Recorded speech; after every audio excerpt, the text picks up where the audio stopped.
Don't worry, I'm not going to wear it the entire time. And I'm just like, I have stayed spoiler-free, earmuffs, dark, messed up, wheelhouse, mine. I loved it. How embarrassing do I want to be? Let's go. Hi everybody, it's Audrey and welcome back to Chapter and Converse. Welcome back to me. I have not been around, you might have noticed. Unintentional break, life things happening. And I thought we would do the Q1 catch up a little bit earlier, kind of tell you where I've been, what I've been up to, and yeah, just get caught up on all the things. So we are filming this a little bit early, like it's the I don't even know what day it is. It's the 24th. Happy Breakfast Club Day. And we're just going to dive into all the things. So I made a short list of some of the things I've been up to because the brain does not have the retention span for anything. But we're going to start with what I read, go through some of the books. I am going to film a wrap up, probably right after this, of some of the recent books I read. So I'm not going to go into grave detail about like the books I read with reviews, just overarching. So if you guys have been around for a beat, you know I kicked off Booktrovert backlist bingo for this year because I had a huge mission of reading backlist books, which I did not do a fantastic job of last year. There's authors I wanted to read to zero, which I basically ignored last year. And I thought by making my own bingo board that I might encourage my reading in a certain direction. Then you guys might remember when I make a plan, it falls apart, and here we are. But I did pick up the pieces. So I started January, all but one book was a 2025 new release. And then I was like, I'm going to read some backlist. And then in February, I read 3 new releases. I feel like I'm missing a book here, but it's just sort of been a slow start for me. So I finally read some backlist. I kind of got into a bit of a groove. So of the 18 books I've read, 8 of them are backlist. So we're moving in the right direction. I am very happy to report I have 1 Peter Swanson book left to read. Let's just get do I have 2 copies of a book I haven't even read yet? Yes. So it's 8 Perfect Murders, Rules for Perfect Murders. I have been waiting to read this one because this is the one where he spoils other murder mysteries. And I want to read the short story Witness for the Prosecution by Agatha Christie, and then I want to watch the movie. Not that I have to watch the movie before I read the book, but I want to read that short story before he gets ruined in here. And I've kind of given up on some of the other ones. So I will, after I read this, I will let you guys know which mysteries get spoiled. I know there's lots of places on the internet you can find out, but Secret History, Strangers on a Train, ABC Murders. I don't remember what all the other ones were, but anyway, I have left this one for last. So this is probably optimistic to say March, if not March, early April. And then I also only have 1 Alice Feeney book left to read, which is absolutely not going to be any place handy. So let me find it.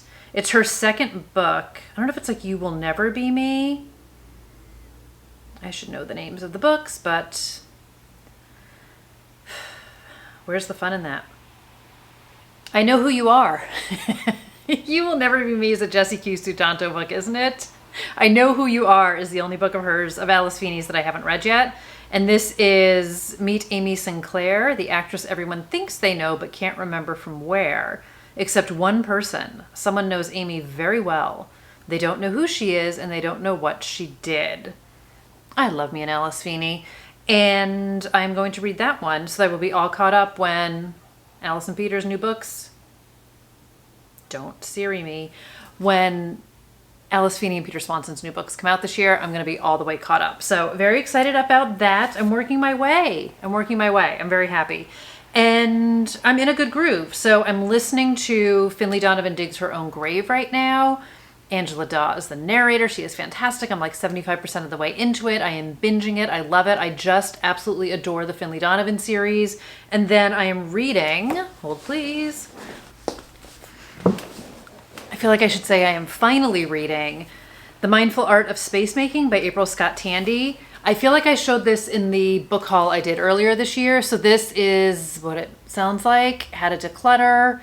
She is on YouTube as the space maker. She goes into people's houses. She helps them declutter. I love her gentle approach to things. It is not trying to make people minimalist. It is not hard and fast rules. It has to work for you. And I want to say, I think I'm finally ready, even though I've been talking about this forever, but I have reached the point of rage with my stuff that I want to make a change. So I just started reading this today. I'm only on page 15, don't judge me, but very much enjoying this. I also couldn't decide what fiction book I wanted to read, so this is scratching a nice itch, and since it's nonfiction, you can dip in and out, but I feel like it's going to be an easy read. So that's what's happening there. And then I thought I would talk about, it's funny, in my head, I picked out my top 3 books that I've read so far this year. And then I realized I read one of them in December. So I think we're going to talk about my top 2 books that I read this year and give an honorable mention. Okay, now we're going to do 3 in an honorable mention. That's the way we're going to do it. So let's start with the honorable mention, which is This Book Will Bury Me by Ashley. This Book Will Bury Me by Ashley Winstead. I can't even speak. It's been forever.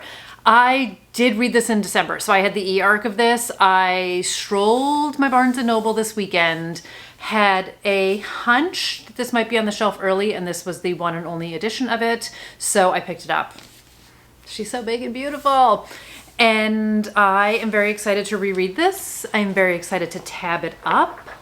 I loved this. And this is one of those books, so it's basically like a book within a book, and there's some transcriptions and things like that. There's footnotes in it, which I will say was my one gripe with the audiobook, is the footnotes were at the end of the chapters rather than at the bottom of the page. So you had to bounce back and forth, which made me a little bit nutty. Sometimes the digital copy of a book is not as easy to play with, but I loved this. By the time you guys see this video, it will be out because it comes out tomorrow.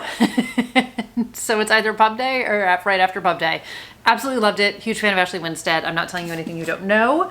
And then my favorite combo, I'm going to say. So The Unlucky Ones by Hannah Morrissey, which also comes out tomorrow. My pre-order is in the mail. I don't have it in my hands yet.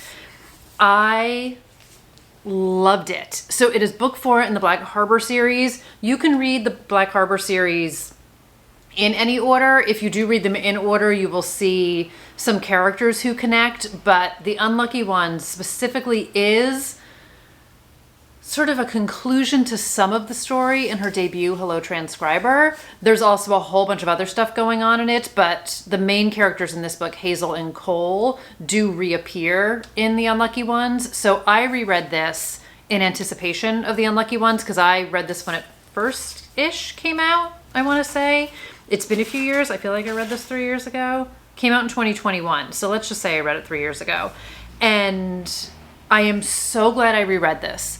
I loved this book when I read it the first time. So Hazel is a police transcriber. She works the overnight shift in Black Harbor, which is kind of this bleak, crime-ridden town in Wisconsin. Hannah Morrissey herself was a police transcriber who worked the overnight shift in her maybe bleak town in Wisconsin. And Hazel winds up learning kind of the darkest sides of what's going on in her city. And when the book opens, somebody comes up to the window at night and basically writes a message on the window with somebody else's finger. So we kind of open with some real darkness. I am obsessed with the series. So I'm starting a full reread of the series. Angela Dawe also narrated this. Fantastic. I couldn't recommend it highly enough. And I don't know if it's because I was more focused on the relationships in this one rather than the crime. And I remembered the crime. I remembered a lot of the details of it. The relationship between Hazel and Cole really kicked me so hard this time around. So I will get into better detail in my full wrap up. But anyway, if you haven't already read this, I hugely highly recommend it, and then The Unlucky Ones, or if you're not interested, just read The Unlucky Ones. It's absolutely amazing. I finished it on a plane. I was crying. It's totally fine. But it's such a fantastic book. She's one of my favorite authors, and I couldn't have loved it more. And then the third, which is another book that I have 2 copies of, but at least I read this one, is The Favorites by Lane Fargo. If you guys were here earlier this year, you already heard me rave about this. I don't know if I showed this in a book haul or if I just had it when I did the wrap up, but I couldn't resist this. And I got this from Book of the Month. Thank you, Book of the Month. And I loved it. The audiobook of this is fantastic, which I had from Libro FM. So I did a combination of reading and audio. It's a Wuthering Heights retelling. I had never read Wuthering Heights, so you don't need to know anything about it. I'm actually kind of glad I didn't, because plot points were a surprise to me because I didn't know what happened in Wuthering Heights, and I loved it. It's epic. They're competitive Olympic ice dancers. It is a romance. It is an obsession. It is competitive. It is complicated.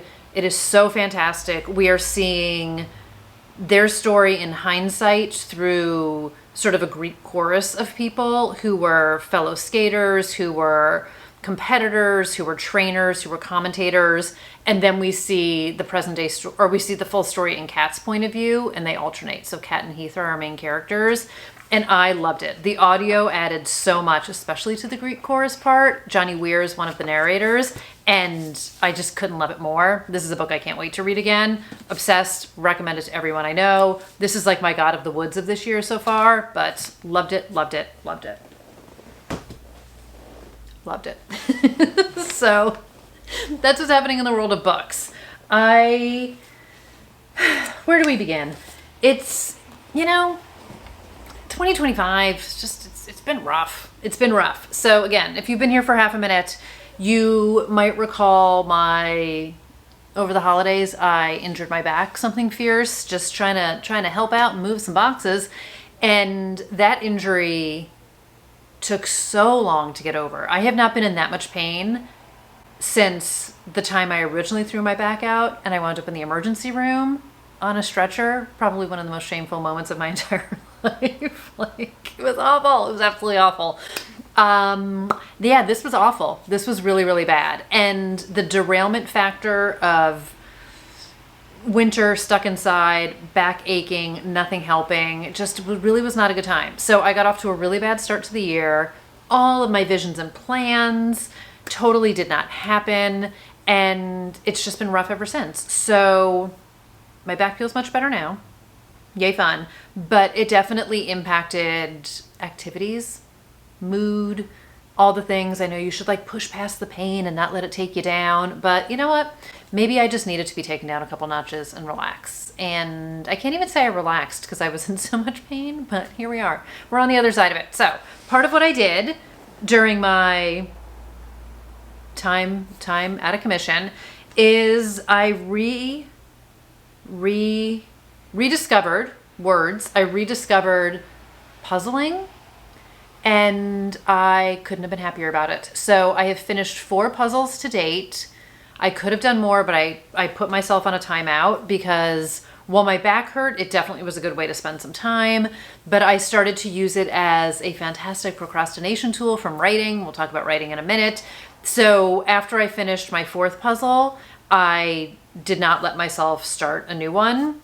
So I think maybe at the end of this month, I'm going to allow myself to start a new puzzle, but I was using puzzling for evil a little bit, but I'll put pictures in here. So I did a Winnie the Pooh puzzle. I did a Poirot puzzle. So there's a 3rd puzzle in this Agatha Christie series that I'm eyeing. So I did Poirot. I did the Sherlock Holmes puzzle, which I have had for entirely too long, which was very challenging and very fun. And then I did this London puzzle. So the next one up on my list is this Great Gatsby puzzle, which I'm super excited about.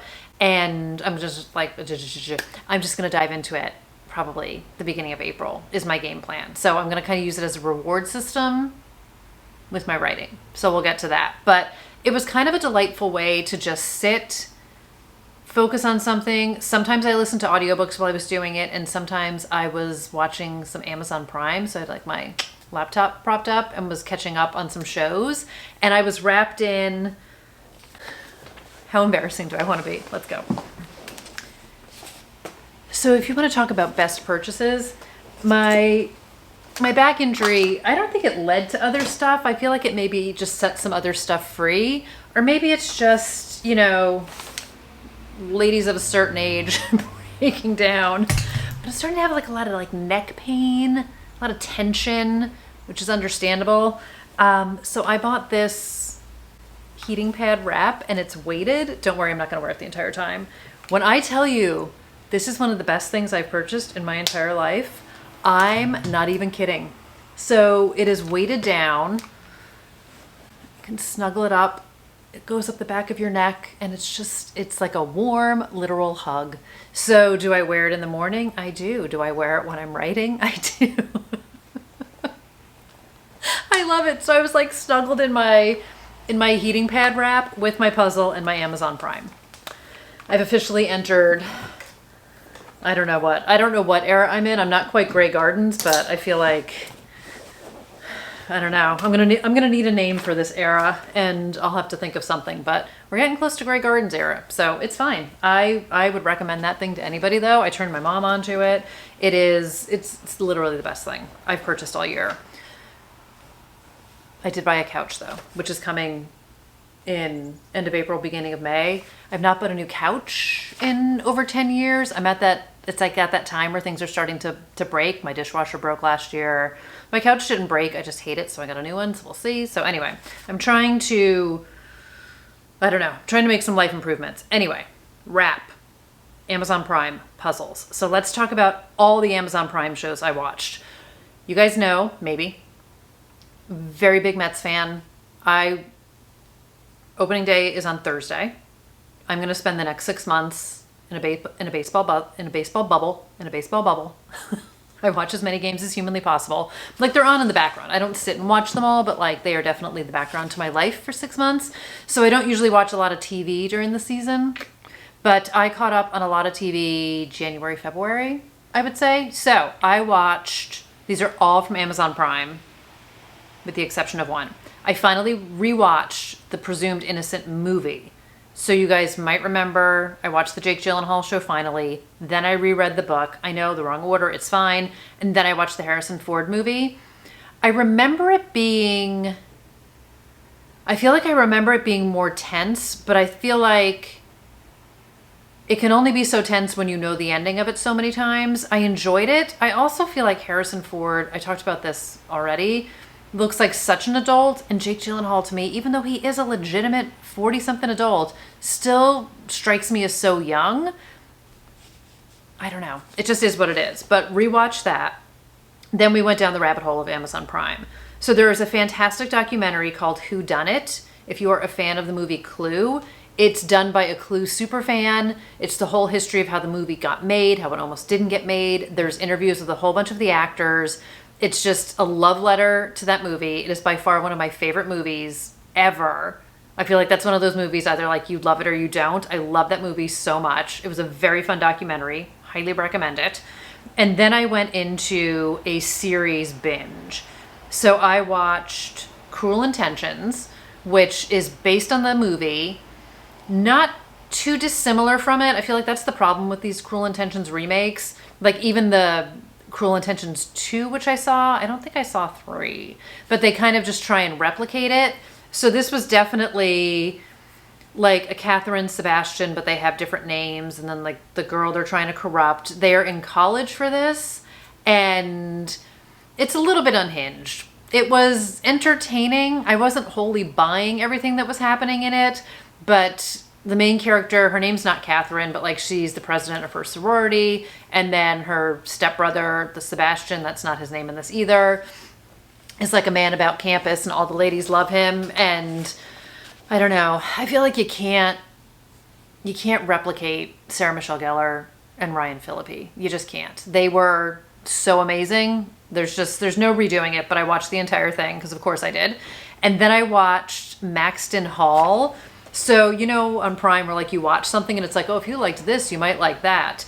I had never heard of this. This is actually a TV show, or this is I watched the series on Amazon. This is actually a book that I want to say came out in France, and I don't even think it's available here yet. It's a book series, and it's like an enemies to lovers. It's by Mona Caston. I had no idea.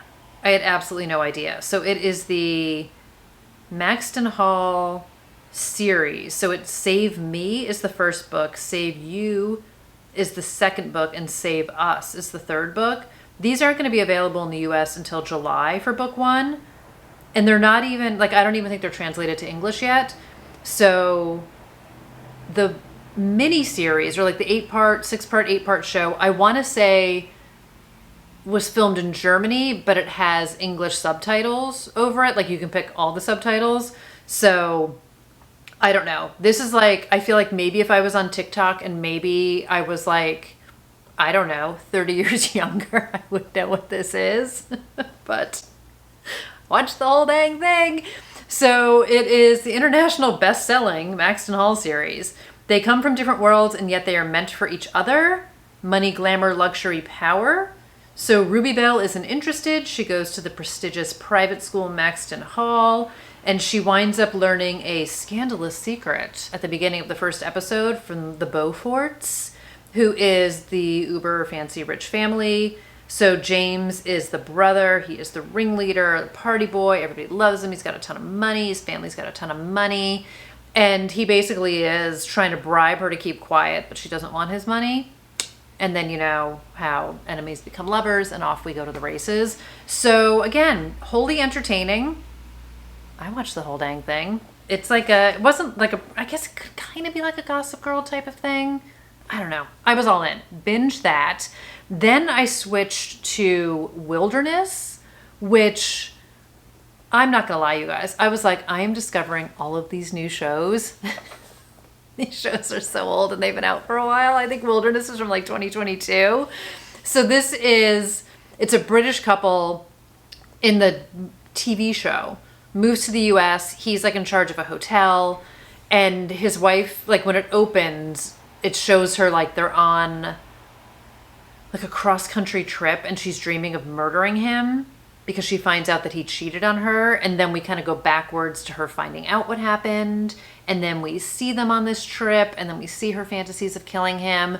I was all in. It's like very fantastic dark humor. I don't even know what to relate it to. It's not like a Fleabag, but it's got some like dark, wicked humor. I loved it. I loved the entire thing. I gobbled it up. It's actually based on a book. Then I went out and bought the book. I haven't read it yet. I'm doing it backwards. I don't even care. The music is absolutely fantastic. I'm obsessed. I will watch it again and again. I just loved the characters. Like dark, messed up, wheelhouse, mine. Couldn't be happier about it. Definitely thought I was discovering something new. Not the case. Then I watched a ton of television, you guys. Who am I? Then I watched Wild Cards, which I know I talked about at one stage. So it's Jason Priestley is in it. He's the dad. He's in prison. He's a con man. But it focuses on his daughter, who played Tony in Riverdale. And then this dude who was a cop who kind of got pushed on assignment, but is trying to get back to the good graces. So she's a con woman. She gets arrested in the opening scenes of the first episode. She winds up helping them solve a crime. The two of them start to work together. So like she doesn't have to go to jail because they're going to work together. And it kind of has like Castle vibes and Bones vibes, where you have like the cop and the regular person. And I love that like she actually makes those references in it. But she's like, we're like that TV show with the guy from Buffy, and we're like Castle and stuff like that. So there's a lot of self-reference in it. Jason Priestley's in it. Still love him. And it's just fun. It's just a fun show. I just got Hulu. I'm going to lose my mind, right? So I can catch up on season 2. So season 1 is on Prime. I just got Hulu for a whole separate reason, but we'll talk about that in a minute. Then I watched Unforgotten. Who am I, right? You want to know where I've been? I've been trying to make myself feel better.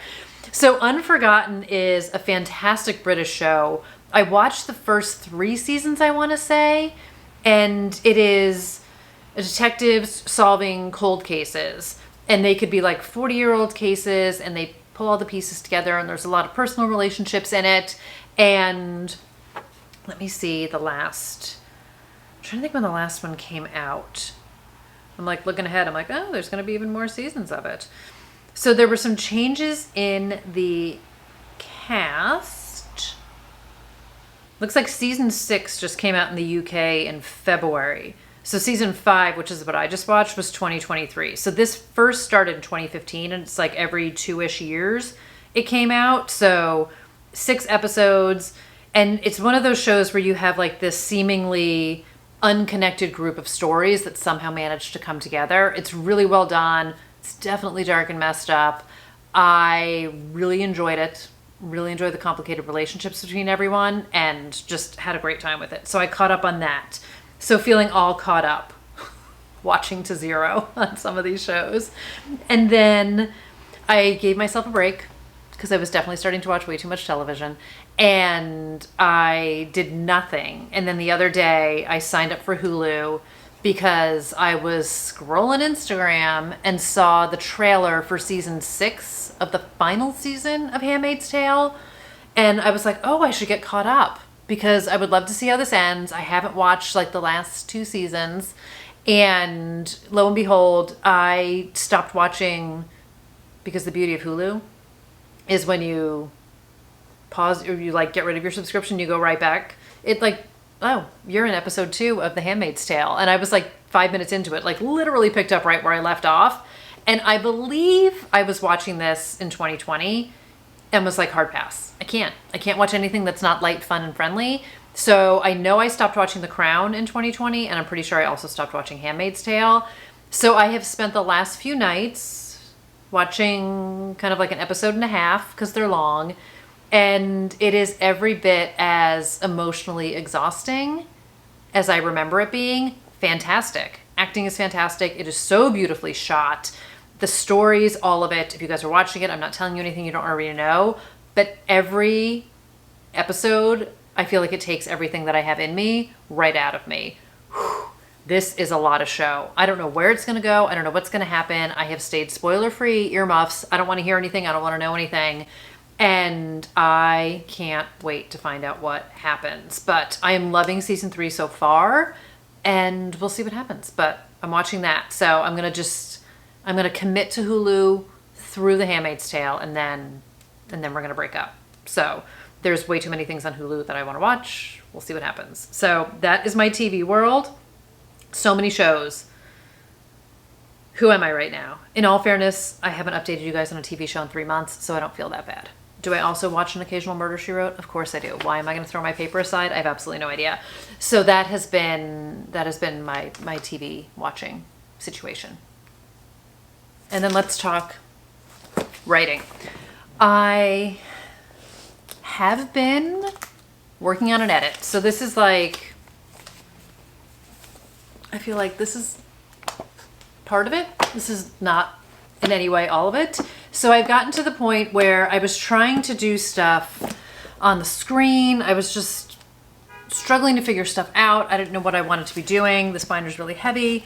So I finally decided to just bite the bullet, print it out, and start editing it by hand. And like, I did not want to print everything out. I don't know how many trees were hurt in this, but there's no other way to do it than the way that I'm doing it. So I am hand writing edits. I am trying to cut out thousands and thousands and thousands and thousands and thousands of words. She's way too long, and really trying to get this to a place of completion by June is the goal. So what I've been doing is kind of writing, and then every once in a while, either because I have completely destroyed a chapter and made so many changes, or I've hit a little bit of a brick wall, I'm going back and I've been selectively not retyping the entire chapter, but like editing it then on the screen. So I still need to rewrite like on the computer a whole bunch of them, and I still need to finish editing a whole bunch of them. But I have been pleasantly proudly consistent with my Sisters in Crime writing. So we did January Jumpstart, which I think I talked about on here. I definitely talked about it on Instagram. So it was like an everyday writing challenge, which was fantastic. Then February felt like because we didn't write every day in February. So Sisters in Crime has write-ins 3 days a week for members only. January was open to absolutely everybody. So if anybody here joined, yay. And if you wound up joining Sisters in Crime because of it, yay. But we are doing it 3 days a week now. So I've started co-hosting some, which has been really fun. It's been a great way to just build community and write and be with a group of people. And I absolutely love it. And I am very happy because I was in such a like wheel spinning mode the other day. So I was out of town for work for a few days, came back and just could not see straight.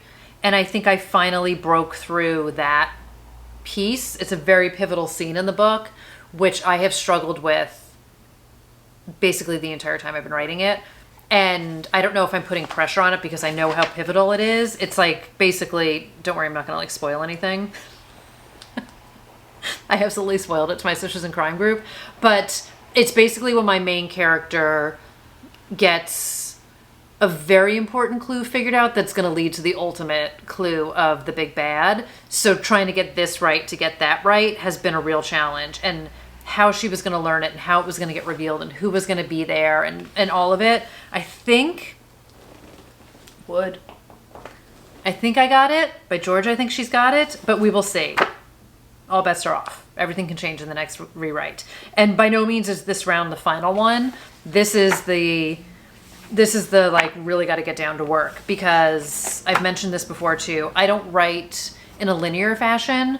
So as I'm doing these edits and changes, I'm seeing how the same pieces of information will be repeated in like 5 different places, because it will either be the first time I said it where I was like, oh, the readers need to know X about this character, or maybe I was like, ooh, this is where the readers need to know X about this character. So certain things pop up in multiple places. So I need to figure out where the right place is to pop it up and then take out the rest. And there's a whole lot of work to do. I'm not even gonna pretend there isn't, but this seems to be working for me and I'm just gonna run with it. So this is binder 1. I think there's gonna be 3 binders. There's just a lot. There's also other stuff in this binder, but still. Writing is writing. Writing is going. And I'm really, really trying. So Thriller Fest is in June. I'm very excited about that. I don't want my binder to fall over. I'm really looking forward to being there, to seeing people, to having a good time, and I just need to start to crack down. So I need to get down to like serious business and start writing, like figure out how many chapters I need to do a day and all that kind of stuff, which is why I cannot puzzle, because it just gets in the way of things. So that's been a huge focus of mine. And life has, like, other than that, like, just been lifing. So definitely dealing with some physical stuff that hasn't been great, dealing with just some family stuff that's been a lot of time, and then work, same company, new job again, all the exciting things that come with a new job, all the pressures that come with a new job, all the unknowns that come with a new job. So that has been kicking off. I feel like I found out about it in mid-February and then just really kind of took flight within the last few weeks and had that business trip and all of that too. So basically it's been like work, write, family, sleep if I'm lucky kind of a thing. It's been really hard. I'm trying to juggle. I thought last year was my season. It appears that my season is not done with me yet. It just keeps going. And I'm trying to just control what I can, deal with the rest. And I'm trying not to just shut down when it feels like too much. And I'm just shutting down a lot. And I'm, shopping to make myself feel better. But I have been trying to get my walks in. We're finally kind of turned a corner on weather here. And trying to just get back to some of those things that make me feel good, things that feel right, trying to take care of myself, trying to not put too much pressure on. We'll see where we land. We'll see where it goes. But it's been hard. it's been a hard year. It's been a hard year so far. So not intentionally not here. That's just kind of what's been going on. But the last 3 weeks in particular have been bonkers. So I wanted to sit down, film this, get this out for you guys. I'm sorry I have not been good about schedule. So hopefully I can get back to a little bit of a routine and just see what happens. We'll see what happens. So hoping Q2 is better, hoping to build on lessons I learned in Q1, but it really is still the same focuses: writing, trying to get lost in some books. There's so many great books coming out. I will be doing an April new releases video. Like I said, I'm going to do a wrap up, and then I was kind of waiting for my Hannah Morrissey book to show up, and then maybe I'll do another book haul for you guys. So I've picked up a bunch of books. I've been gifted a bunch of books, and I'm also working on another unhaul. There are 3 library sales happening in, I feel like April, May, and I think 2 of them are the same day. Why? But I want to be able to donate books to these library sales. So it's like my town, the town I grew up in, and then near where I grew up are all having their library sales. And there's a 4th one I need to try and check out. Not because I'm going to buy a kajillion books, but I would like to share the wealth of my books. So I have been casually popping some stuff up on Pango, but I really want to just clear the decks in a lot of ways. So I'm going to try and unhaul some books and get them out to a library sale. So, and hopefully that will lead to some reorganization here. I haven't like moved or touched these books in a long time, and I would like to just trying to like change the look of things, like control what I can. Like I said, I have been putting off getting a new couch for a long time, because my living room just has, it's like I'm stuck to a certain configuration. I want a bigger couch than I have space for, and I have dreams of like moving to a place with a bigger living room so I can get the bigger couch. And the reality is, it doesn't look like I'm going anywhere anytime soon. So I'm finally, I don't want to say I'm like conceding, but I'm accepting the situation I'm in. So I bought a couch that fits my current living room. And I would like to just start to kind of refresh things. It feels like it's gotten very stale in here, and I don't love it. So I did make a couple changes yesterday, just getting rid of some stuff, and it just feels brighter and more open. And we'll see what happens. So trying to harness that spring energy and make some positive changes, and just try and keep, like I said, moving forward. So here we are. Welcome to spring. Welcome to, I kind of feel like my new year starts here. The first 3 months, everyone's like, first month was a trial period. First 3 months were my trial period, but here we go. How many times can I say here we go? Here we go. Okay, so thank you guys so much for watching. If you're still here, thank you for coming back. If you haven't been here for a while, I don't even know, but I will be back with some more videos. I'm going to try my best to be as consistent as I can be, and also going to try and up my game back on Instagram. I've just been quiet everywhere. I feel like you guys know how it goes. When life happens, things need to get sacrificed, and unfortunately, this was something that I had to sacrifice. But I am looking forward to more videos. I have so many ideas. I just have to execute. It's like, if I could go from like here to the good part when it's all done, that would be great. But like we all know, this is where it all happens. So let me know how the start of your year went. I hope it's going really well. I hope you guys are doing great. It has been raining all day, and the sun is just starting to come out now, which feels like a sign. Definitely feels like a sign. I'm here for it. Let me know favorite books you've read the first 3 months of the year, books you're looking forward to. I can't even begin to process that. And yeah, we'll catch up more in the next one. So thank you guys for being here, and I will talk to you guys very soon, for real this time. All right, bye everybody.